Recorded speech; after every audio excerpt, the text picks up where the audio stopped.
నమస్తే, welcome back to my channel. నేను మీ గాయత్రి. ఎన్నో పోషకాలున్న చిక్కుడు కర్రీ చాలా సింపుల్గా, ఈజీగా, టేస్టీగా ఎలా చేసుకోవచ్చో చూసేద్దాం.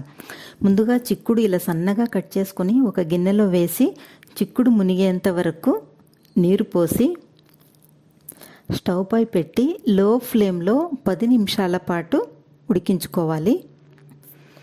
ఇక్కడ నేను 1/2 కిలో చిక్కుడు తీసుకున్నానండి. చిక్కుడు బాగా ఉడికిపోయింది చూడండి. ఇప్పుడు వీటిని స్ట్రైనర్లో వేసి వడగట్టుకోవాలి. స్టవ్ పై గిన్నె పెట్టి 1 టేబుల్ స్పూన్ ఆయిల్ వేసి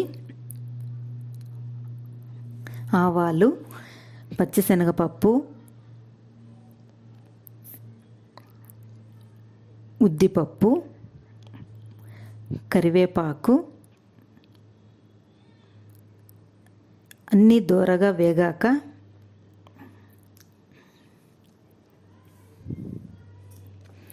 మనం ఉడికించి పెట్టుకున్న చిక్కుడు వేసి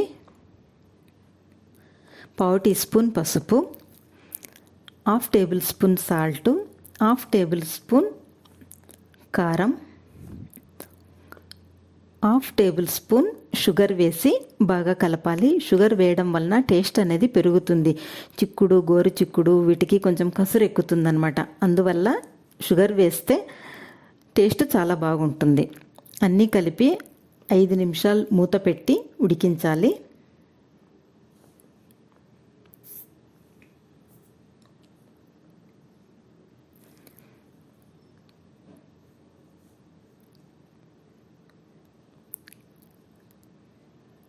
చివరగా 1 టేబుల్ స్పూన్ పప్పుల పొడి వేసి మరొకసారి బాగా కలిపి స్టవ్ ఆఫ్ చేసి సర్వ్ చేసేసుకోవడమే.